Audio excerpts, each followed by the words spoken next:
Ready? I think so. It's still going around and around, but I think it actually is live still.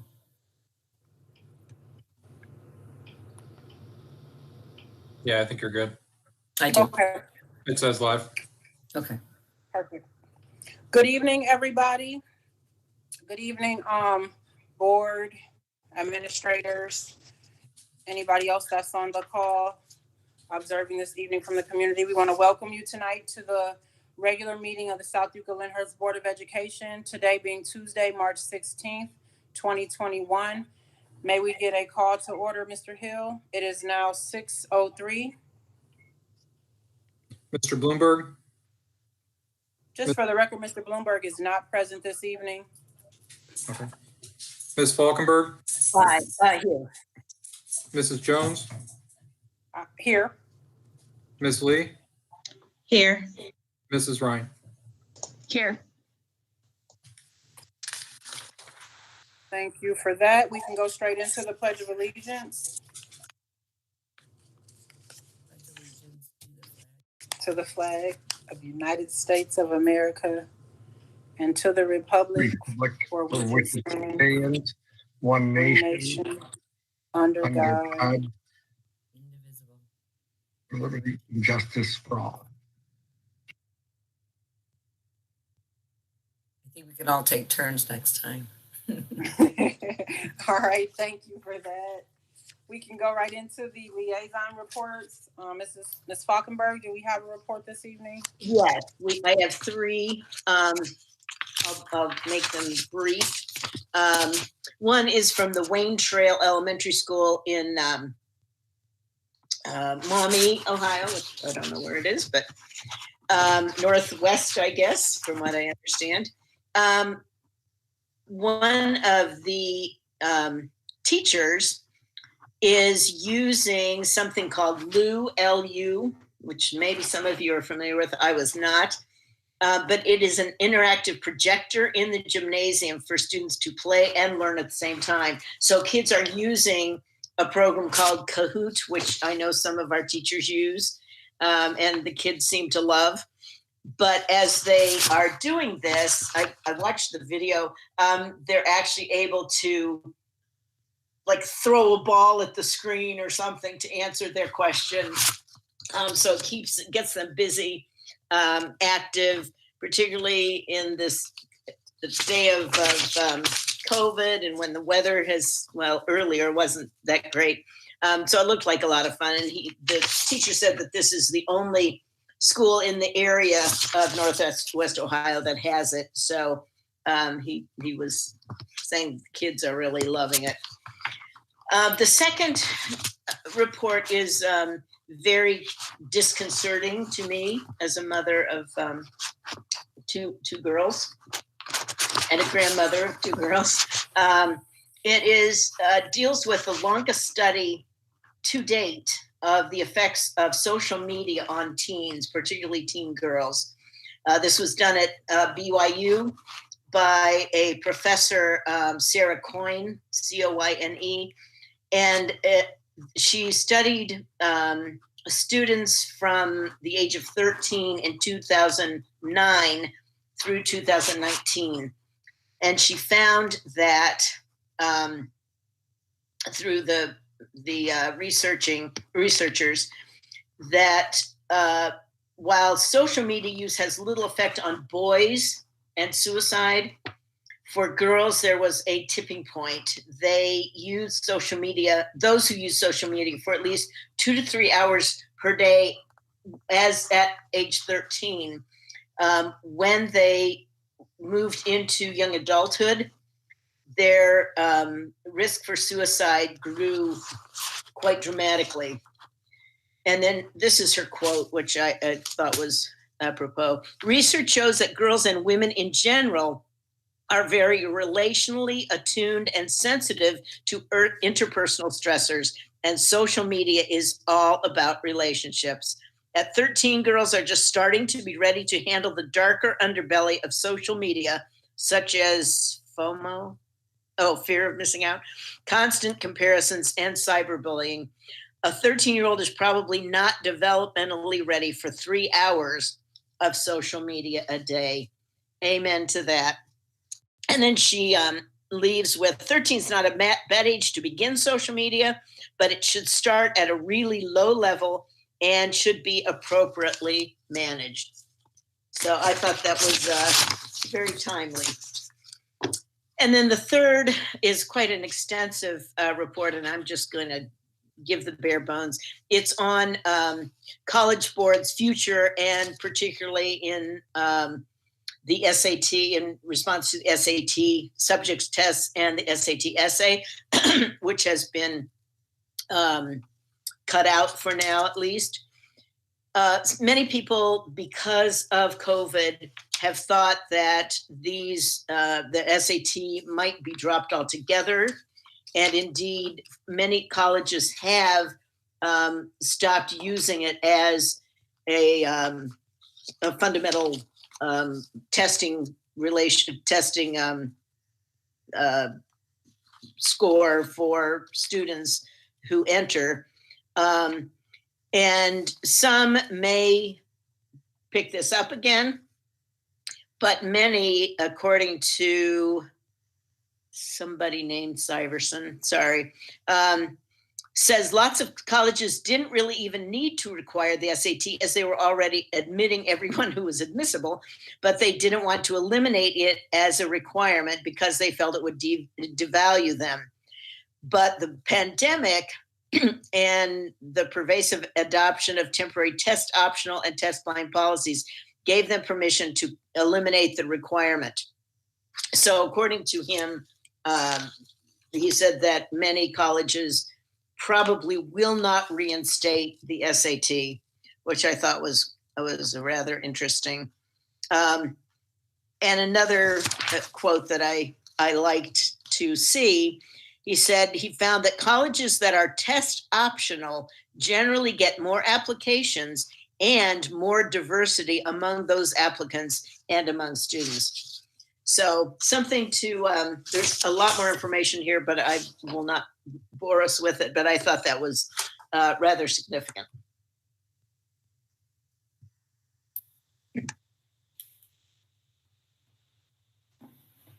Off mute. Can you hear me? Yes, we can. Thank you so much for that, Ms. Falkenberg.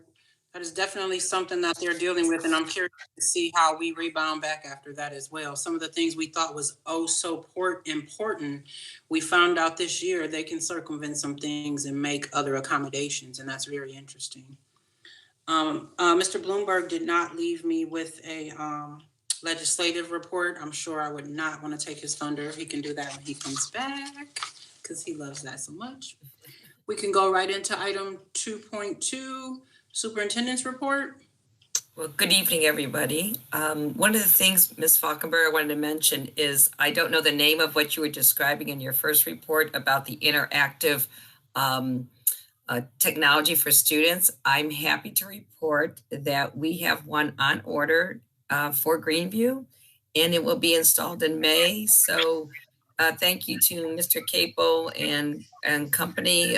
So we are going to be experiencing that. So maybe we could even report on how it's going for us as we learn how to do it. So I think that's exciting. Yeah. So I have a few things this evening. Number one, for those of you listening for the first time, we actually have been working on what we call an RRR plan, which is really in my mind, an addendum to our district strategic plan with regards to obviously reopening the schools, the recovery of things, and also resilience, and how do we move forward as a school district. So one of the things I like to do is actually we've been really working on things.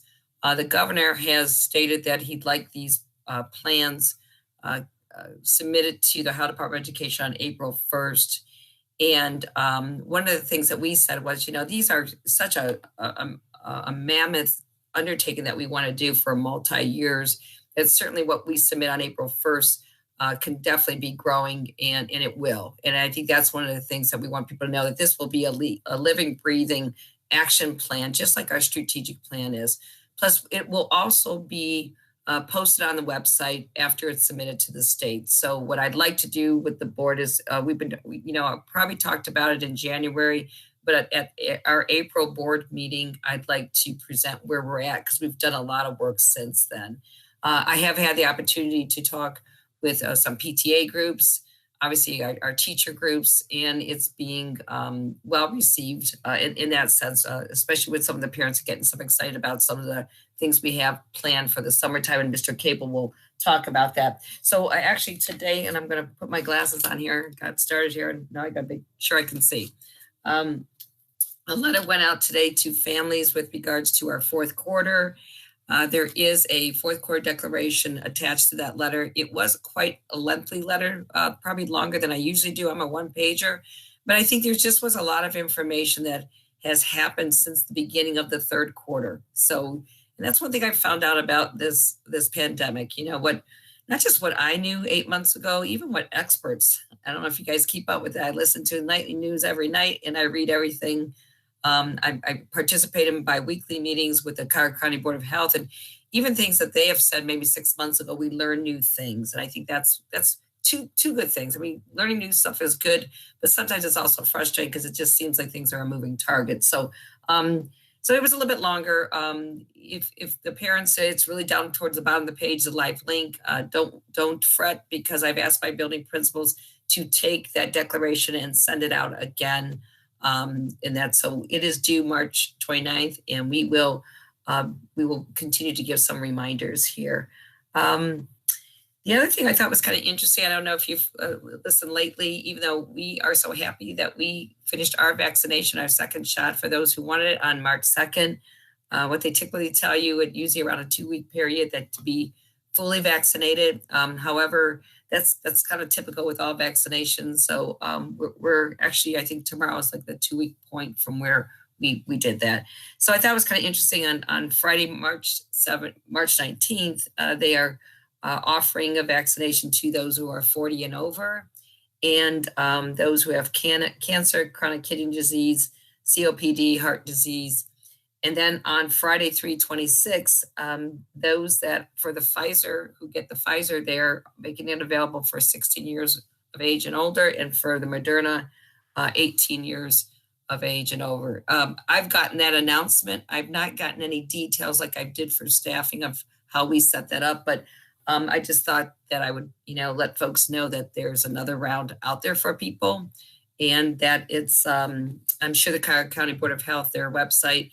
I do have a meeting, I believe, on Friday. If I get more information, I'd be happy just to, my job is to share, and I'd be happy to share, what I know from there. Let's see. Mr. Capo, I think one of the things I wanted him to look at, again, a part of these plans are the governor calls it extending school year, extended learning opportunities. We call it ELOs. An extended learning opportunity could be anything. It could be something that's before school, after school, in the summertime, anything that accelerates and extends the learning. We are working on summer programs. I don't want people to think of this as just a typical summer school.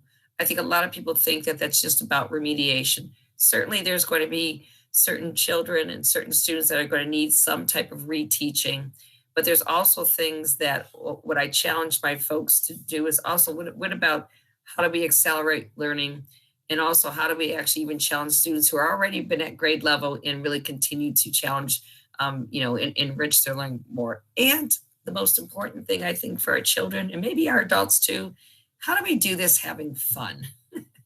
So we're coming up with some ideas. We really do. I mean, I think not just our students need it, but talking with some teachers, they need it too. Where's the part about the teaching is when those kids get to see their teacher in that social setting, sometimes that things we just haven't been able to do. So, Mr. Capo, I'm going to stop sharing my agenda. If you want to, just give an overview a little bit. We'll talk more about this in April and that, but I think it's important for parents to know that we got some things in the work for your families, for our families.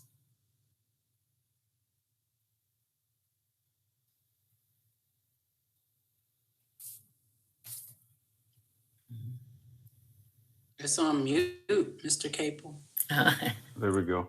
Thank you, Ms. Jones. You're welcome. So as Dr. Reed was saying, really excited about this summer program.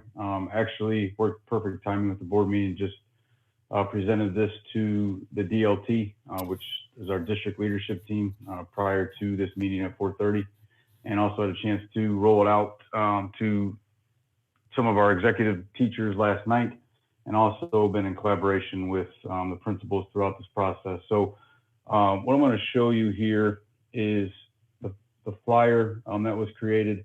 This was part of the declaration that was sent out today. In the past, summer school has been on a 9:30 to 11:30 and 9:30 to noon type of schedule. As Dr. Reed said, we wanted to make this number one, fun for the students, number two, really focused on that recovery part of the RRR plan. And so what we did was we created a schedule that will be, first thing we're going to do is take a week off after school is over. We're going to take that first week off. And then we're going to be looking at two-week sessions. One's going to run 6:21 to 7:1. The other one will run 7:2 to 7:22, Monday through Thursday. And we're also going to include a little summer break, we're calling it, over the week of the 4th of July. It's going to be 100% free. We're going to offer breakfast, lunch, and full transportation. What you're looking at now is the K-6 extended learning opportunities. We are in the works with 712. 712 is a different ballgame, especially when you're talking credit recovery, preparation, but do have a couple updates on that here at the end. Typical daily schedule for our kids will be 8:30 to 1:30. As you can see in there, we're going to have a block of time for ELA and also a block of time for math. And how those students are going to be grouped and how we're going to differentiate our instruction are all based off certain data points we're going to be looking at. Yes, we're taking the state testing, but this year that's even tougher to gauge right now. So we're going to be looking at short cycle assessments. We're going to be looking at common assessments, different avenues to make sure that we target these kids in the proper areas.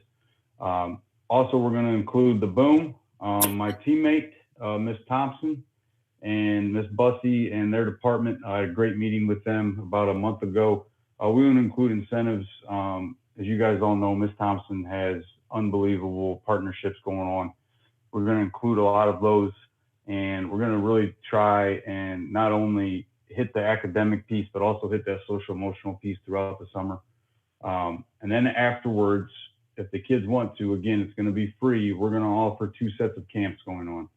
So there'll be an athletic camp from 1:30 to 3. Also, simultaneously, there'll be a music art camp going on from 1:30 to 3. And a lot more of that information will be shared with parents in mid-April when we send out a sign-up form for the Summer Academy. But again, really excited. We're going to have a principal. We're going to have an assistant principal and also in charge of the after-school camps. And again, this is going to be really focused on that recovery piece. And then if we run a session 2 in August, which is up on the whiteboard right now, taking a look at it, but also, what does that preparation stage look like? But total revamp of what we've done. We're really excited about it. And actually heading into the summer, part of our action plan, starting with the 4th quarter, is we're going to be doing professional development with our teachers in April or with our principals in April and down to the principals in May, and really looking at short cycle assessments, what data points are we going to be focused on, and moving forward, how are we going to redefine ourselves as educators with the amount of dollars we got coming in, and with some of our kids not being physically in a building for, at that time next year, almost a year and a half. What do we have to do better, and what do we got to improve on going forward? So we're going to try and tee that up in May so we hit the ground fully running in 21-22 school year. And a little update on the 712.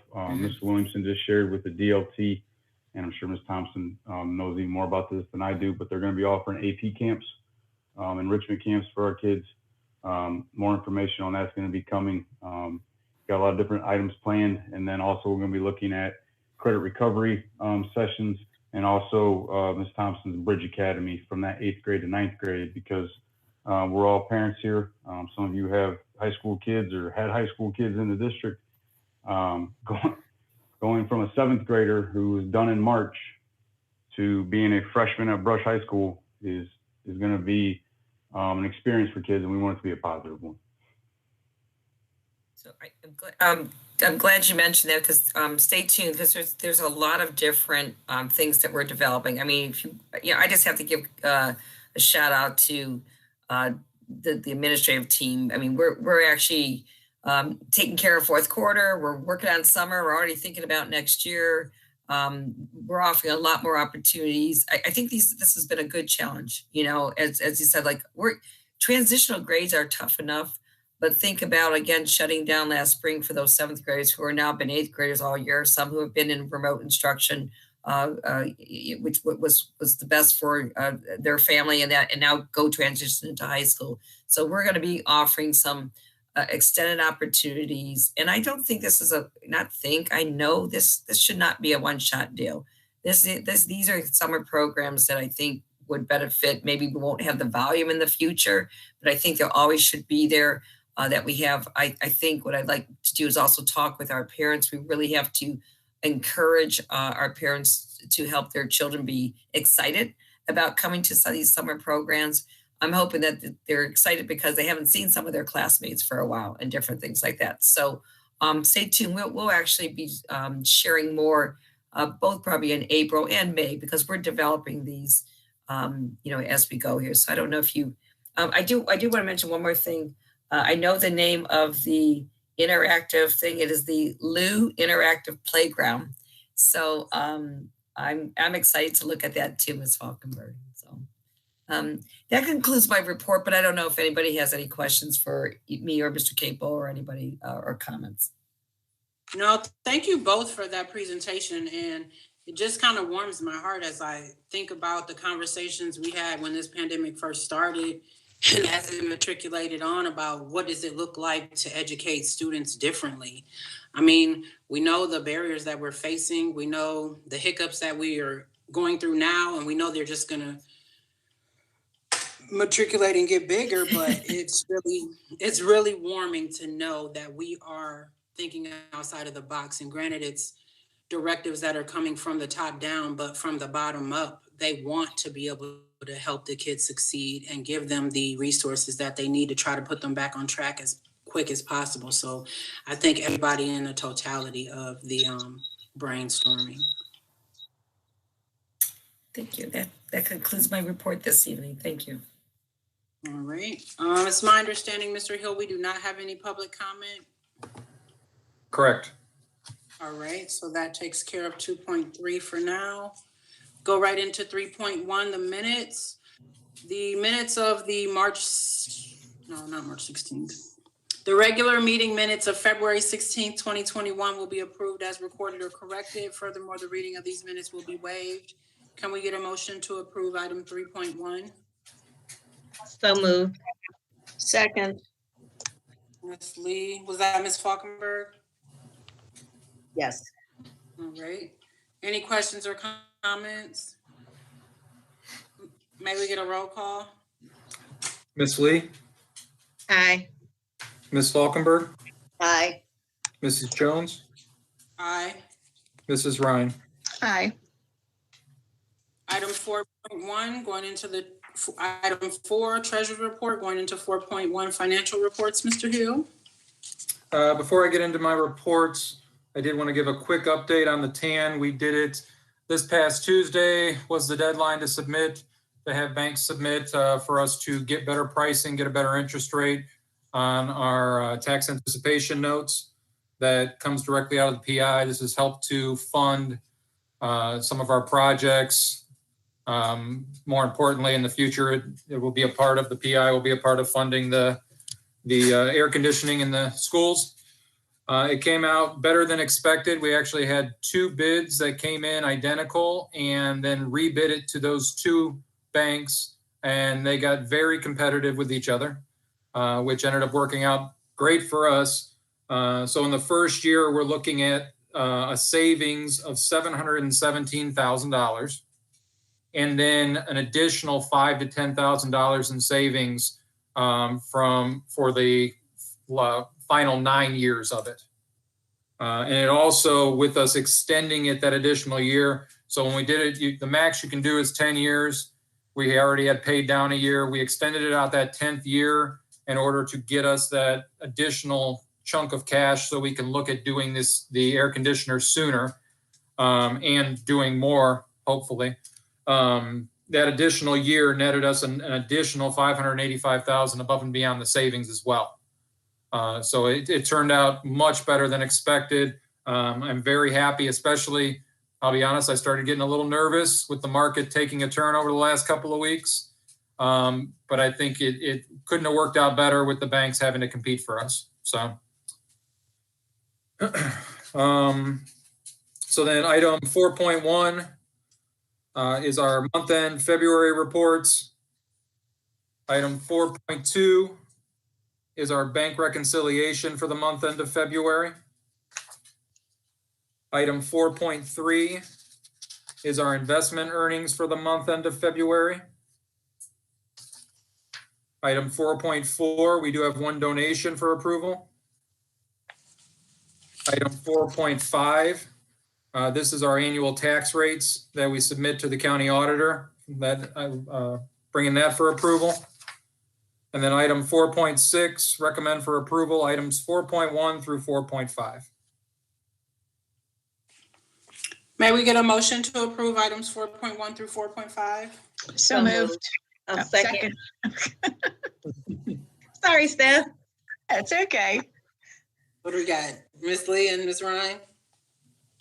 Yeah, I got Ms. Ryan as the motion, Ms. Lee as the second. All right, any questions or comments? The one comment I would make is there was another item on here and I pulled it last minute. We were looking at transitioning from our investments from Fifth Third to Meter. What I was trying to do was give Meter some time to give me a rebuttal on some of the claims that were being made about our current investments. They did get back to me. It just so happened to be yesterday, kind of last minute. But I am going to meet with them later today. I told them I would pull it at least for the month, give them a chance to talk through it and see. Again, like I stated with the TANs, in this market, it's not like one investment firm is going to make a massive difference from another.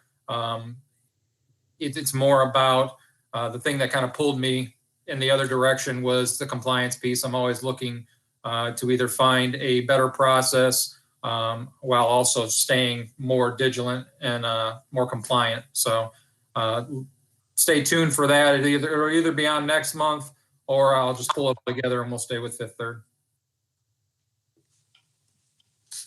All right, we will keep our eyes out for that. Any further questions or comments from the board?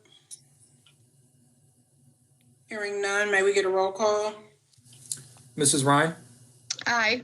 Ms. Lee, Aye. Ms. Falkenberg, Aye. Mrs. Jones. Aye. Okay. To item 5, 5.1 with certified staff, Dr. Reed. Yes, under 5.0 certified personnel, 5.1 recommend to the Board of Education to approve the following personnel items for certified staff. We have 2 appointments. I do want to, we are hiring a tutor. It's never too late to utilize our Title I funds. But we are hiring Ray Bastock. She will be our Director of Elementary and Secondary Recovery and Relief. As you might recall, it's a pretty hefty plan we're taking on, and we should be, because there's a lot of work to be done. She is out of town this evening, unable to join us, so I'd like her to join us next month. And then I will save telling a little bit about her. I can tell you she has years of experience as a teacher, as a building principal at several different levels, and also as a central office administrator, and working a lot with curriculum and assessment, which is a very key area. So we look forward. Those are being paid out of the ESSER funds, and I think after a while you'll catch on what these are. But they are a part of the CARES Act, the federal funds that are coming to school districts around the country.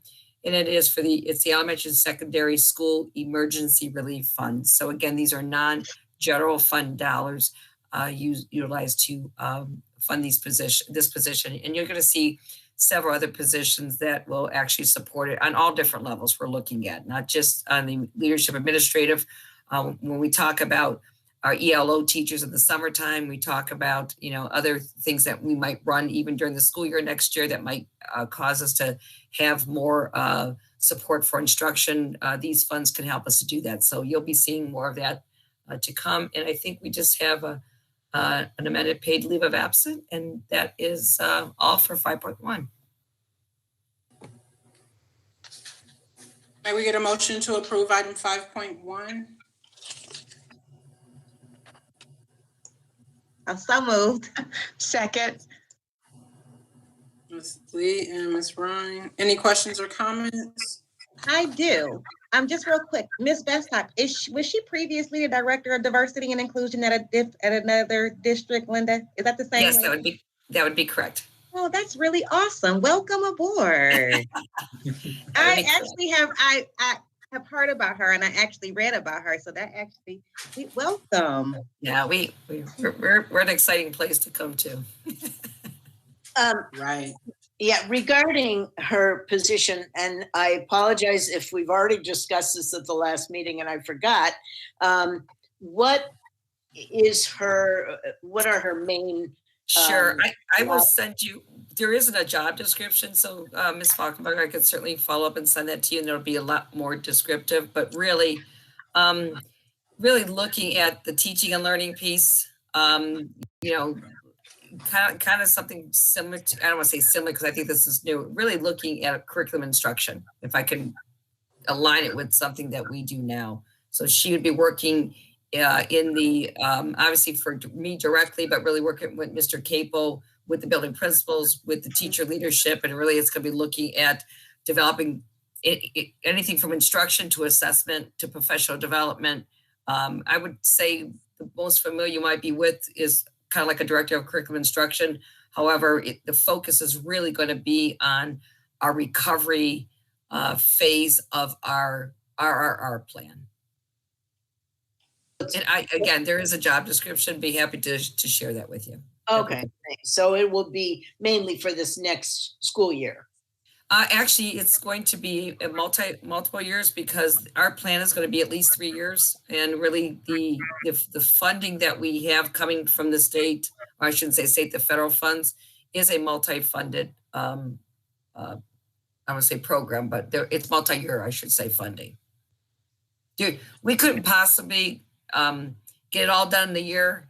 But so it definitely, that's why where we look at, it'll probably make more sense when I present to you the RRR plan, the reopening, recovery, and resilience plan, that you'll see some very specific things. And I can give you an example. I mean, really right now we're looking at our data in our district and really looking at alignment. What I'm finding out that we have some common assessments, we don't.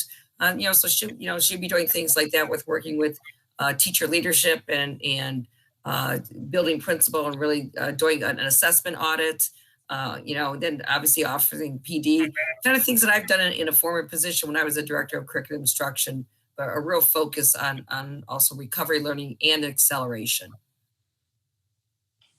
Does that help a little bit? Again, I think a job description will help a little more. Yeah, okay. So she's going to be working with Melissa and Dominic in the area of curriculum. Yes, and I would have to say, not that she wouldn't do, obviously everything crosses over that we do with Melissa's office and everything. There'll be, again, working, if I had to split a pie, I would say a little bit more in Mr. Capo's office because of the academics and the technology piece. So definitely would be working with assistant soups as well.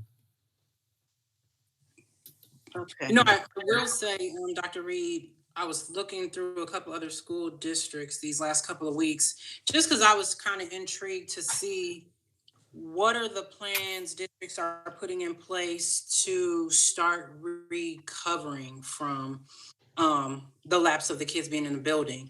And I started to see a lot of director roles, curriculum directors pop up. I think one district even took their curriculum director from part-time, flipped them over to full-time, got some extra reinforcement for them. So it seems like and I read the paperwork about the ESR funds opening up.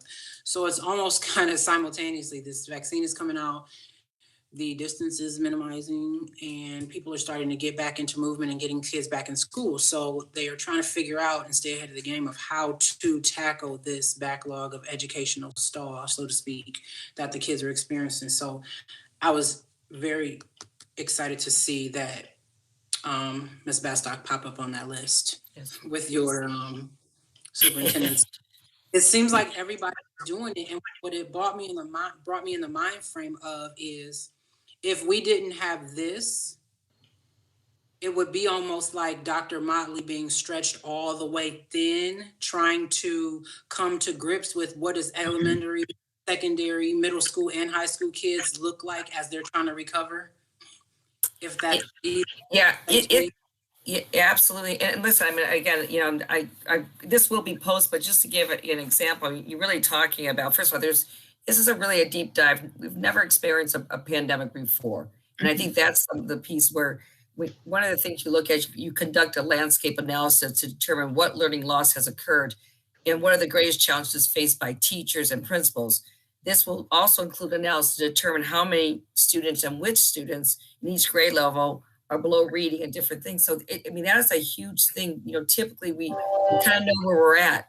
Now, when you talk about kids being, you know, gone from school, remote learning for a year, we may find out that there's some students that were not really behind that are behind. Not that we can't get them caught up. So there's things like that, you know, really talk about, you know, does our tier 1 curriculum, does our core 1 curriculum that we've been using in SEL, does it effectively address standards where these learning gaps now are? We haven't had to do that to this magnitude. I think that's the piece. Some of this might sound like we do it, not to this magnitude.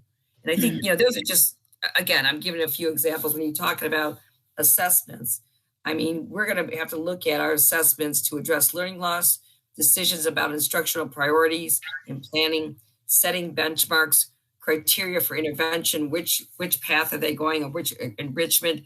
So, you know, there's an assessment audit. So how I see is we need, especially during this fourth quarter, we have to do a lot of front load planning to know where our students are at. Do we even know what learning loss looks like? Because it doesn't do any good to move kids on and not really know, are we addressing where that learning loss is? We've never as a country had it to this magnitude. Plus, you got to remember that, you know, if we identify students, maybe we put them in the summertime and then we reassess them to see where they're at. You know, so to me, there's a lot of, we have common assessments in the district, but if the common assessments were developed 2-3 years ago, my question to be was, we got to put a new lens on and say, are these the common assessments that are going to help meet or address where the learning loss is? So I think those are some of the things that sound familiar, but at the fact of the matter, it's a deep dive in really to be able to know how to get kids accelerate their learning. So, you know, I think it's good that you asked him, because I think a lot of people won't understand, you know, really, you know, what is the work of this person, but it's familiar work to educators on things that we have to do. It's just going to be, I think, a deeper dive in the work we have to do as well. So. Well, and Cassandra, if I could add something, Linda too, didn't we, I thought before the pandemic started, I mean, we had talked about that need to really up our use of data even more so where it came to curriculum. We had a couple, you know, we didn't have a full-time curriculum director, you know, we just, and so, you know, we definitely have, had talked about the need to do that. And then just given like everything that's happened over this past year, that we don't know what kids are going to be facing when they get back into the buildings, what teachers are going to be facing. I mean, the more help we have in those levels, the better, because, you know, we can't rely just on the teachers, you know, to kind of figure out what they need to do in their classrooms. I mean, we have to provide them additional support.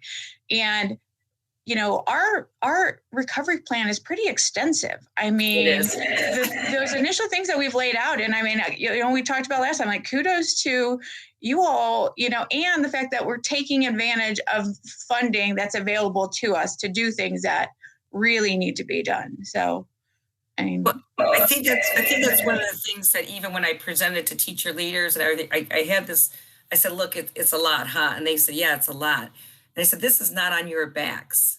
And so that's what I'm saying is the fact that we need to build a framework of things, a multi-year plan to move masses of kids in that piece. And that's where I'm talking about, you haven't taken a deep dive and doing things. I think this is great work. It's just going to take somebody who's going to really focus on doing that. We're an educational institution. So I think we want to make sure that we are putting our resources towards those pieces. And again, like I said, that was the piece where I said, look, this is not, don't worry, teachers. The thing is, we certainly will consult with you. We certainly need your expertise, but we actually need somebody to build a framework. Now, I do have a background in doing that, but I'm also a superintendent. I have a lot of other places and things that I have to attend to. And I think this is going to take somebody whose total focus to really their focus is this plan and the components to help us. And this is what the federal government and Governor DeWine is talking about, and I think that's the pieces where, okay, we're just not going to give you a couple narratives of what we're doing. No, we're going to give you a very detailed plan. It's a roadmap where people are assigned duties and everybody knows what their role and responsibility is. And I think, again, you're also getting significant amount of dollars to be spent in a certain way. You certainly want, we don't want to give any back. So we got to make sure that we have a plan that makes sense, not just to spend money to spend money to me, that makes sense. And I think that's the piece where I'm excited about it. Because also a couple of things is that, not that I didn't enjoy doing this, but I could be honest with you, it would run its course and I would not be able to, as a superintendent, give it the time it needs to support our teachers, to support our students. And I think Ms. Bastock is going to be a great asset to help us to do that. So can't wait to introduce you to her. But I certainly will. I certainly will follow up with and I think, the job description was probably on probably 2 months ago. I certainly will follow up in an email just to take another look, and it kind of captures everything I talked about. Okay. Okay. Thank you. No problem. May we get a roll call, Mr. Hill? Ms. Lee, Aye. Mrs. Ryan, aye. Ms. Falkenberg, Aye. Mrs. Jones. Aye. And we are going to 6.0 classified personnel. Under 6.1, recommend to the Board of Education to approve the following personnel items for our classified staff. We have an appointment. We do document in our OPSI our changes in assignment. We have several retirements, some that I know better than others. It's kind of hard, so I apologize if I can't give everybody their due, but those that are retiring, we certainly we appreciate your years of service here in SEL, and we appreciate the work that you've done. We have a lot of great employees, and we wish you well. I do want to make note of Mr. Anthony Frank, our head custodian memorial. He has been in the district for 27 and a half years.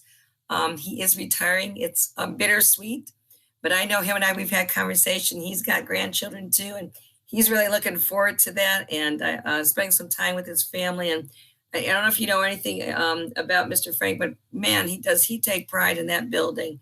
It's an older building, but it was spotless. And, I got to tell you, this year with COVID, not only a shout out to all of our custodians, here's a gentleman who is retiring and he never lost a step this year in taking pride. And so I'm going to miss you, Mr. Frank, and we'll have more conversations. I'm a little jealous you're going to spend more time with your grandkids, but I wish you well. And I know Mr. Capel thinks very highly of him. So Mr. Capel, by all means, if you'd like to acknowledge Mr. Frank, who I know you worked with. You're on mute, Capel. He's never on mute. I know, I keep doing that. Only when I'm at home, Dr. Reed. I got rules here. No, but just a true man of character and integrity. Dr. Reed nailed on the head. Took pride in his building. One of the first things I noticed about him, his organization. It drove some people crazy, but how clean our building was for being 7 years old, the amount of compliments that we would get, the amount of detail that went into everything he did. And even on a personal note, during COVID, right when it hit, my sister was going through everything she was going through, and there was no N95 mask. And I freaking out as a little brother trying to find N95 mask. Like, wonder if Mr. Frank has one laying around.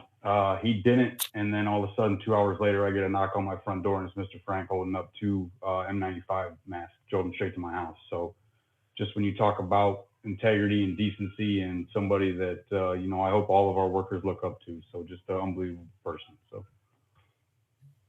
And I wanted to say he was, when he was at Brush, he was always so helpful with such a great personality, just, you know, full of joy and kindness. Great guy. Yes, Mr. Cable, get those blueprints from him. He knows the ins and outs of that building. Yes. Every inch, Miss Jones. How the Ninja Turtles go down in the sewer and find their way around. Hey, he took me on the Ninja Turtle tour. I saw it. I didn't even know those things existed down there. So I remember. So we wish all of them well, and thank you so much, our folks retiring, for your years of service. Thank you so much. And to continue on, we in that section, we have a few paid and unpaid leaves of absences. And that's under 6.1. I'm sorry. Thank you. Perfect. May we get a motion to approve item 6.1? So moved. Second. Ms. Lee, Ms. Falkenberg.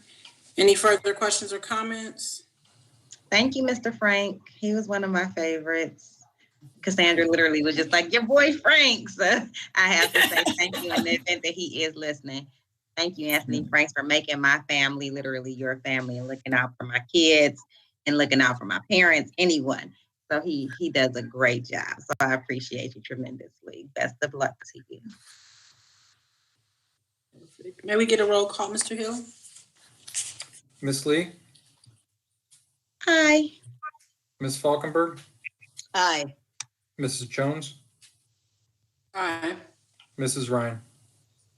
Aye. We're on to 7.0, those supplemental contracts. Recommend to the Board of Education to approve, for 7.1, recommend to the Board of Education to approve the following supplemental contracts. I think what you're going to see, it's good to see we have some spring sports coming there, and National Honor Society. Hopefully, as we move through next year, we will see more and more supplemental activities as we try to reopen our schools more completely. May we get a motion to approve item 7.1?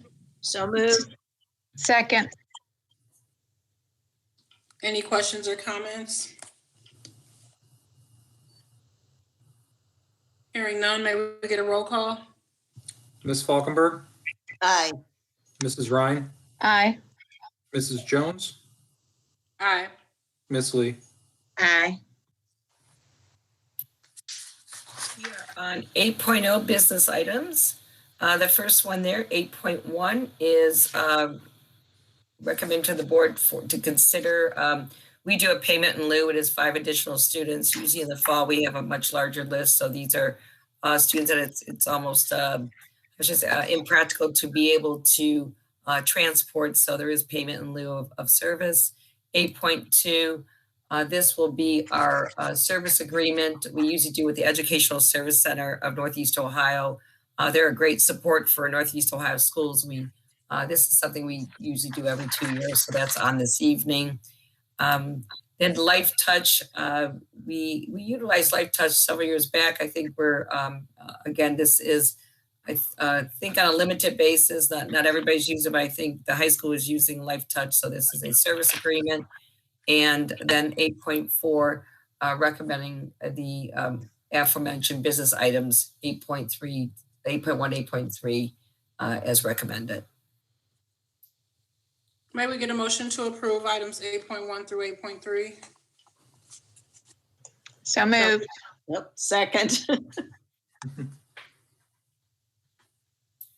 Any questions or comments? Hearing none, may we get a roll call? Mrs. Ryan, Aye. Ms. Falkenberg, Aye. Mrs. Jones, Aye. Ms. Lee. Aye. Under 9.0, we have academics, technology and innovation. 9.1, recommend to the board of, I guess I just go under these. 9.1 is approval of the Brush High School student handbook marching band for 21-22. 9.2, the approval of the Brush High School vocal and choir student handbook for 21-22. Ms. Falkenberg, was the next one, or was it 9.3? You may to make note of 9.3. It was 9.2. There was just one thing in 9.3 that was the same, but mainly in 9.2. So make note of that, Mr. Hill, a minor change. Okay, thank you. 9.3, approval of the Memorial Junior High vocal and choir student handbook for the 2021 school year. And then 9.4, overnight extended field trip girls wrestling tournament. As you note, this is after the fact, but again, it's hard. You never know who's qualifying. The good news was we had several girls qualified for the state tournament down there that's offered to students in the Columbus area. So this is after the fact because you just never know when people are going to qualify, but congratulations to those young ladies. And then 9.5, approval of the superintendent's academic technology and innovation items as presented. Thank you for that. May we get a motion to approve items 9.1 through 9.4? So moved. Second. Any questions or comments? Hearing none, may we get a roll call? Ms. Falkenberg, Aye. Mrs. Ryan, Aye. Mrs. Jones, Aye. Ms. Lee. Aye. Under 10.0 now, superintendent items for student services and strategic partnerships. 10.1, recommending to the Board of Education to approve the following CCP College Post program with Carrick County, excuse me. I'm thinking about the health board so much here. Cuyahoga Community College MOU for the 21-22 school year. And I believe there's just one item there. May we get a motion to approve item 10.1? So moved. Second. Ms. Brown, Falkenberg, any questions or comments? Hearing none, may we get a roll call? Mrs. Ryan, Aye. Ms. Falkenberg, Aye. Mrs. Jones, Aye. Ms. Lee. Aye. Under 11.0 special education, we have one item, 11.1, recommending to the Board of Education to approve the agreement with the Mentor Exempt Village School Board of Education for the admission tuition for one student to attend their Mentor CARES program, that is for Cardinal Autism Resource and Education School for the remainder of the 21-22 school year. May we get a motion to approve item 11.1? So moved. Second. Falkenberg, Ms. Bryan, any questions or comments? Hearing none, may we get a roll call? Ms. Falkenberg, Aye. Mrs. Ryan, Aye. Mrs. Jones, Aye. Ms. Lee. Aye.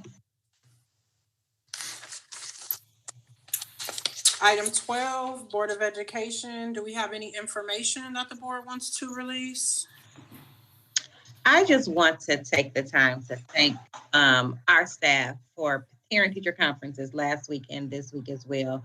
I will say, as a parent who has students in 4 buildings, I was nervous initially because you're used to going in the building, meeting with the teachers. But I will say the phone conferences and virtual video conferences They were very, very well done. No one went over. I didn't have time overlapping, which I was nervous about. It was just ran very smoothly. So I would like to say thank you to them all, as I greatly appreciate their time. Doing it from home, I know could be difficult for some teachers, but they still pressed through and did a phenomenal job with those conferences. I actually got compliments from other parents who were impressed by how smoothly parent-teacher conference actually did go for them also. So thank you all. Do we think that's something that we will maintain as we move forward? Mute. That is a very popular question. And I think, believe it or not, I put that in our RRR plan as it's some newfound growth, something that we found out that we can sometimes do better and it meets the needs.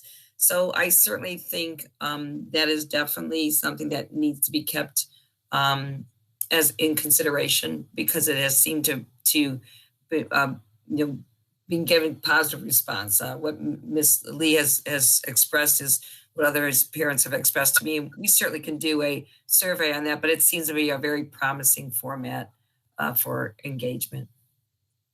And I'll ask Mr. Capel, I don't know if you might know, Linda, or Mr. Capel, setting up the conferences that way, is it a lot less work or more work versus in the building? I know we're not dealing with people-wise. I know we got to have custodians, we got to have lights on, not that aspect of it, but just organization-wise.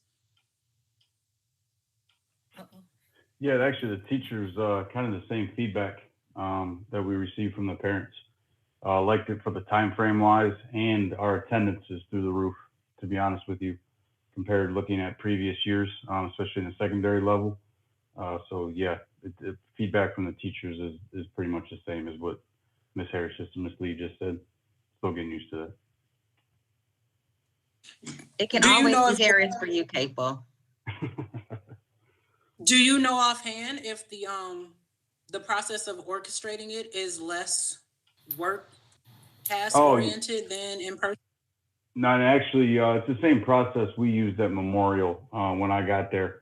And Ms. Heitman actually took on with Ms. Bussey. Thank you, Ms. Bussey, if you're watching. Took on that role of training all of the assistants and how to set that up, all the secretarial positions, and went off without a hitch the second time around. First time everybody was learning, and now it's just our new process. So to answer your question, no. Okay. Sorry, my grandfather's clock is dinging.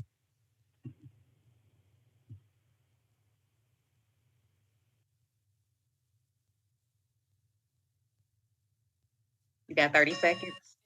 Ding 7 times, sorry, because it's 7 o'clock, sorry. All right, thank you for that information. I'm not sure if I told you all, we have resumed back to our city council monthly meeting signups for the 2 cities, Dr. Reed. So Ms. Lee graced her presence with the cities in February and March. And then I am slotted on deck for April. We've got Neil in May, Catherine in June, and then myself again in July. So we are pretty much set for the months coming up. And then we've got the processes down pack of getting the link information from the city council representative for us. And we've been timely in receiving it and timely in sending it, and it's been a breeze. So it reminds me, I know, maybe when we talk, we'd love to give you some information about, especially for April and May, if you could talk about our summer programs a little bit, we can give you some small things. We'd love that. And then as I get more information, we submit our plan to the state, we can do that as well. But I would love for parents in the community to hear about what we're doing with our summer programs and things like that too. So that would be great timing. So thank you. Okay, I'll make sure I do that. And the air conditioning update. Yeah, yes, the air conditioning update, because actually, that's why I think April's gonna be important. I want to give an update because, we are talking about, we're already in phase 1. We're looking at engineering already. The phase 1 really is going to include our 3 K-3 elementary buildings. So we're really excited about getting that done. We can, from what Mr. Hill did with regards to, we explained earlier in the evening with TAN and the ESSER funds and everything else, this would have taken us longer, but we believe we can get the buildings done in 3 phases. And we're going to start with the elementary K-3. So, thank you, Mr. Huffman. Do you know offhand which is phase 2 and 3, just so I can take note of it, or you don't want to release it? If you don't. fine. No, the plan's going to be transparent. And again, and I want everybody to know this could be this is a working document, as we don't have dates for that. But how it's explained to me is the 4, 6, 7, 8 would probably be phase 2. And I think we all know Brush High School is going to be a mammoth project. And so that would be phase 3. Don't really have dates on that. So 3 phases, K3, first phase, of course, 4 already has it. So 5, 6, 7, 8, phase 2, and then of course Brush High School. But hopefully with the new renovations we've had in some of the bigger areas will help the folks there for a little bit. But yeah, it'll be in that order. Okay, thank you. We'll do that. And then I think that's all, unless Stephanie, do you have anything? The senior class is having their TikTok streaming event on Saturday. I'm not sure. I'm not sure the time, but I know if you go on Facebook, it is being shared all over. So support our seniors. Also have a fundraiser Friday for Boston Market for the senior class too. So if anyone would like to support, greatly appreciate it. And is that Saturday, you said? Friday. Catherine, do you have anything? I don't think so. Thank you. All right. Until item 12.2, new and unfinished business. Mr. Hill, I don't think we have anything to add, do we? I don't see any public comment. There's no public comment. There is that one item underneath the board business you wanted me to put on there. In regards to. Mr. Hill's contract. Yes. I'm sorry. just So a we'll little go thing. into 12.2 for new and unfinished business. I think you all recall when we first brought Mr. Hill on, when we were getting that contract together for him, and he was transitioning over from Lorraine, and then he ended up going back to a system. There was one thing that we put on the back burner for his contract, and we wanted to bring that up and put it back on to get that amendment. So there is an amendment to only the contract language for Mr. Hill. There's not an extension to the years. There was just a clause in there about his vacation days. So we put that on the back burner and did not revisit it until just now when he brought it up. So we got that squared away. So I hope you guys got a moment to open up the tab and read through it.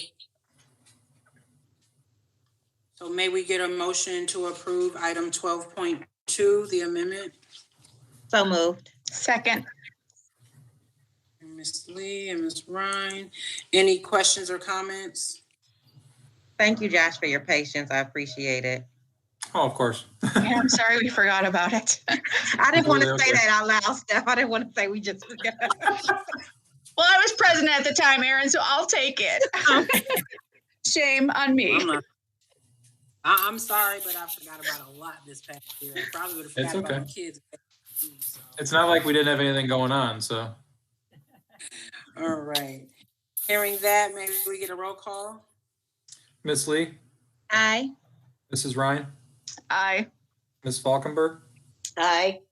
Mrs. Jones? Aye. All right. Item 13.1, closing items. I don't see any more public comment. None. Do we have an executive session, Dr. Reed? I don't believe so. I do not have a request this evening. No, we're good. Well, hearing that, there's none. We can go into a motion for adjournment. It is now 7:06. I do thank everybody for joining us this evening. Those of you who are viewing live and those of you that come back in the future to view us as well. Thank you all for joining us, and thank you all, administration, for the meeting. May we get a motion? So moved. Second. All right. And Ms. Ryan, we are adjourned. Can we get a roll call? Ms. Lee? Aye. Mrs. Ryan? Aye. Ms. Falkenberg? Aye. Mrs. Jones? Aye. All right. 7 minutes, Erin, I'll give you your My meeting was done at 6:49, I think.